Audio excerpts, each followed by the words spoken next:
Good afternoon and welcome to the DLIS webinar on the Archives Records Management specialization here in the Division of Library and Information Science. I am happy to be joined by the faculty advisor for Archives and Records Management, Dr. Christine Angel, and we will get started. How are you, Dr. Angel? Good. How are you, Michael? I'm well. Adapting. Fall has fallen or descended, and it's pretty cold and wet up in my neck of the woods. Hmm. But we persist. All right, so archives and records management. We're going to lay out first what the specialization details include currently. Then we're going to discuss some new courses that Dr. Angel just created for DLIS that are either live or will soon be live in the next semester or two. That means spring and summer of 2023. That's based out of a strategic partnership that DLIS has entered into with the Institute of Certified Managers, that's ICRM. And through this new partnership, DLS students have the opportunity to complete courses that will pre-certify them for title of Certified Records Analyst, and then upon graduation, even sit for the final part of the exam to be certified as a records manager. And this is a great opportunity to expand your professional practice and engage with other aspects of information science and information management based on the elective courses that you take in pursuit of your MSLIS. So these are opportunities that are emerging that we hope with this kind of information that we present to you today, our students will begin to take advantage of as early as spring of 2023. So let's get into it. Here are the course requirements on the left. Archival studies, currently the specialization requires completion of 12 credits. That's 4 out of these 6 courses that are offered in our catalog. And Dr. Angel, you can talk to us about what our students learn maybe in each of these courses because you're so familiar with them. All right. So for the archival studies, the Introduction to Archival Principles and Practices, LAS 249, that deals with the basic management of an archive and the differences between the life cycle model and the records continuum model of information management.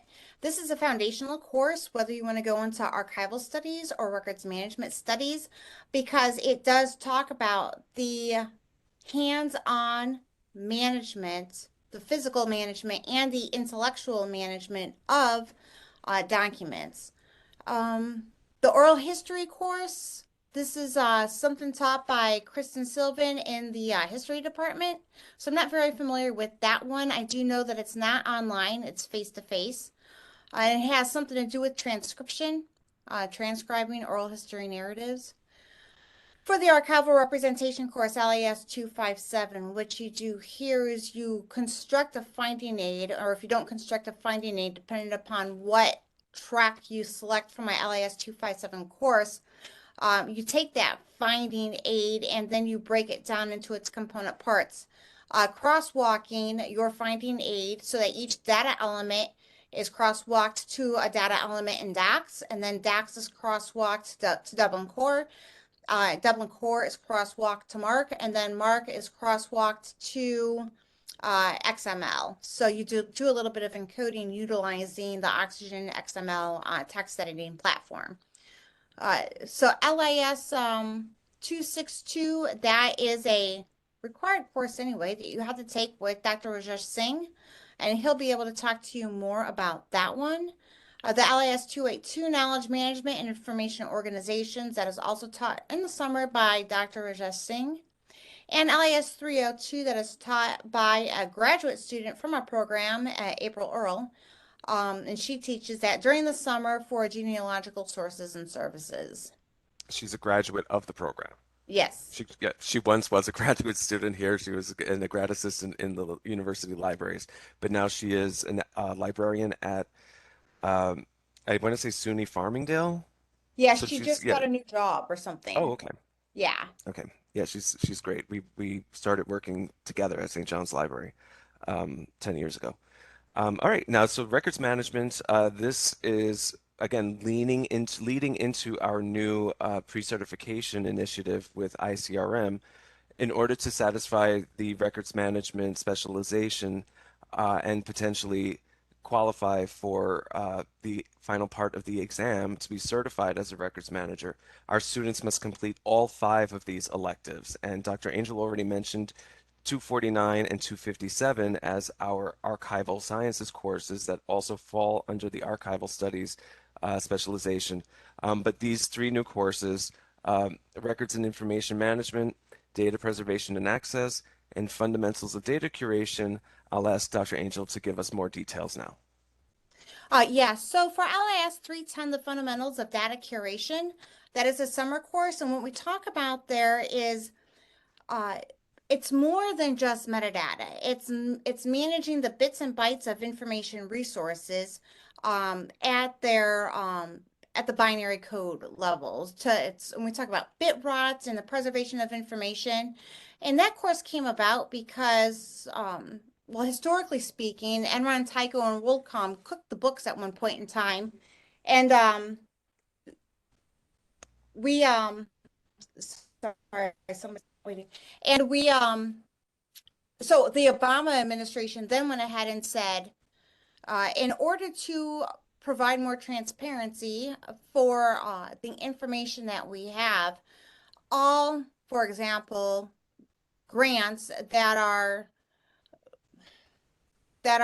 awarded to academics need to make their data available so that other researchers can access that same data and reuse that same data for additional research purposes. So think of COVID-19, right? We had the original COVID-19 and then it's developed into the Omicron variant and everything like that. So that data, the original data from COVID-19 was made accessible to the general public and any researcher that needed that original data to see how perhaps the virus had mutated and changed so that they could go ahead and then figure out how to make different vaccines for us. That's how that data was used. So that's what we're talking about there, the fundamentals of data curation. And it's basically why the records management specialization came into being, right? So we needed to uh, go ahead at St. John's University DLIS program and adapt to those expectations from the Obama administration, which they set forth in 2008 and made it required now, right? So it was January of just this year that it was required that all data be managed and made available to other people. Anyway, 311, records and information management. So if you think about archives, you've got the archival field, and then you've got records management. Think of it as those two different subjects existing along the opposite ends of the same continuum. So records that are currently in use are managed by you, and we discuss how that is done in LAS 311. And then we touch upon how the records continuum model from LAS 249 helps records managers communicate with archivists in the preservation of that same information, which then becomes secondary use information. So that's what we talk about there. And then LAS 314, data preservation and access, that used to be digital libraries. Digital libraries could also be called digital archives. And so what we're talking about here is uh, the preservation and accessibility of data, but it's not at the item level. Again, we're talking about at the binary level, the binary code zeros and ones. And we talk about it in terms of accessibility, then how do we make information accessible um, to the information user? And of course, it's heavily talking about the subject area of online data, born digital data, right? Stuff like that. And so that's it for that one. Excellent. All right, so that takes us to the new partnership that we are in the process of ironing out and forming.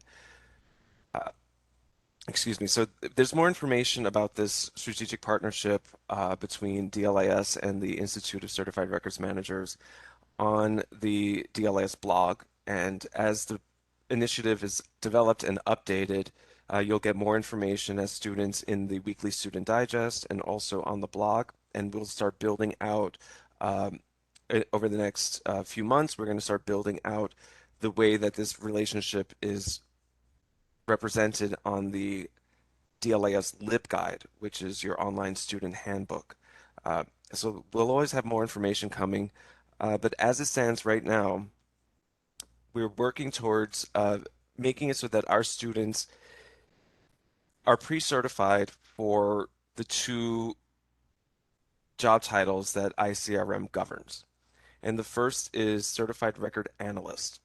And that can be satisfied by taking the three of the courses that Dr. Angel mentioned in the archive, what we call now archival studies uh, specialization. And Certified Records Manager is satisfying all five courses. And these are in addition to the core. So this is, you're just taking, you're using up your electives Mm-hmm. um, and graduating and then sitting for the exam. And we'll get more information about the timing of the exam, any costs associated with it. But before you can sit for the exam, Dr. Angel would have to go over your transcript and just verify that you've satisfied all of these requirements. So if you're taking, for instance, for the Certified Records Analyst, you take data preservation, fundamentals of data curation, and archival principles, and that satisfies part two, three, and four of the exam.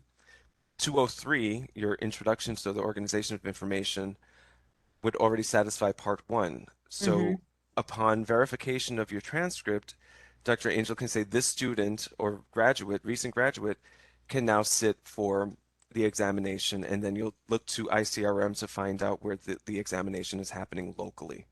Um, and the same is with Certified Records Manager. You take all five of the electives in addition to the core, and you'll be qualified to sit for their examination for part six, which would make you a certified records manager.